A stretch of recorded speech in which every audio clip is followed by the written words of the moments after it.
Hi again, I'm Kendra, one of the program managers in off-campus study and exchanges. This pre-departure video will focus on the academics of your off-campus study. So both the Skidmore academic policies and how studying abroad will be different from studying at Skidmore.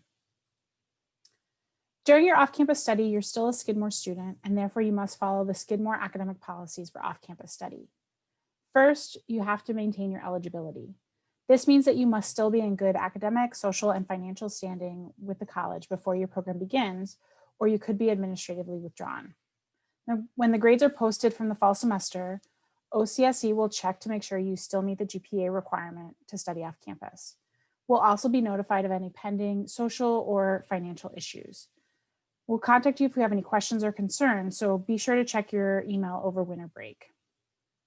Skidmore also requires that you take a full course load while you're studying off campus, which is usually about 15 credits, although this does vary from program to program.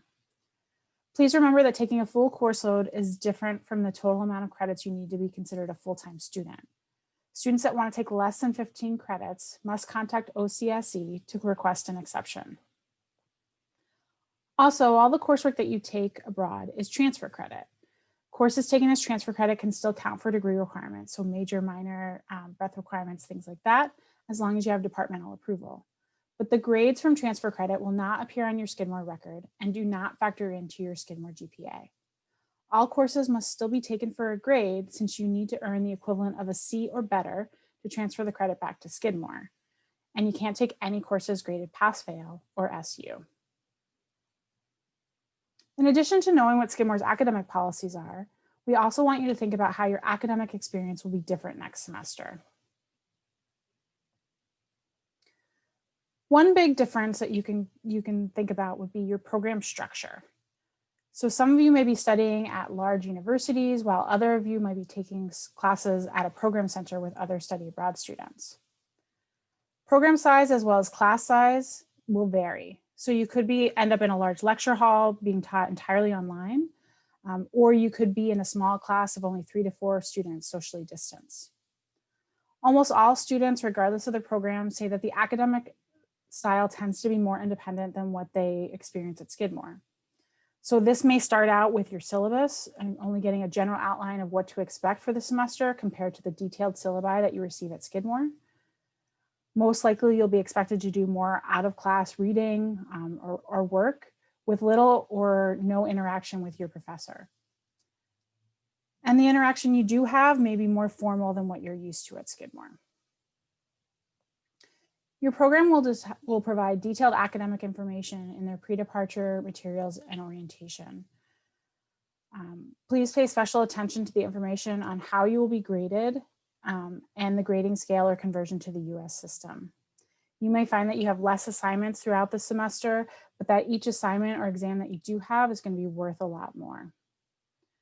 Some programs will issue grades using the US grading system, while others, particularly the large university programs, will issue grades in the format of the host country that have to be converted.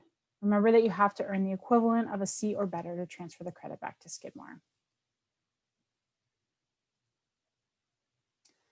Just like we discussed how studying abroad during a global pandemic requires you to adjust your expectations for the semester, you should also think about how COVID-19 will impact your academic experience. Many of your programs are expecting lower enrollments due to COVID-19. This means that some of the classes you originally planned to take may not be offered next semester, and you'll have to be flexible with your course selection. If you need to get more courses approved beyond what you did at the time of application, it's a pretty easy process. First, you should check the OCSE website and see if the course you want to take is already listed on the course equivalency matrix. If not, you can email the relevant department chair at Skidmore with the course details and ask them to review the course. Then you can forward the email from the chair approving the course to OCSE, and we'll save it to your file and share it with the registrar's office. Another aspect of your experience that may require flexibility is the delivery of your courses.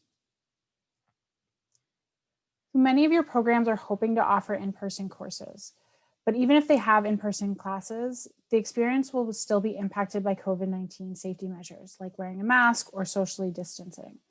Certain activities like group projects or field trips may not be possible. We hope that that your experience taking classes with Skidmore this fall will give you some context for taking classes either in person or online during a pandemic. Since circumstances can change unexpectedly, you should also be prepared to switch to remote learning at any point with little or no notice. Remember to keep in mind those skills I mentioned before when it comes to your academic experience. So flexibility, patience, and communication. If you remain flexible, have patience, and communicate your concerns to your professors and your program, you'll be able to successfully navigate this new experience.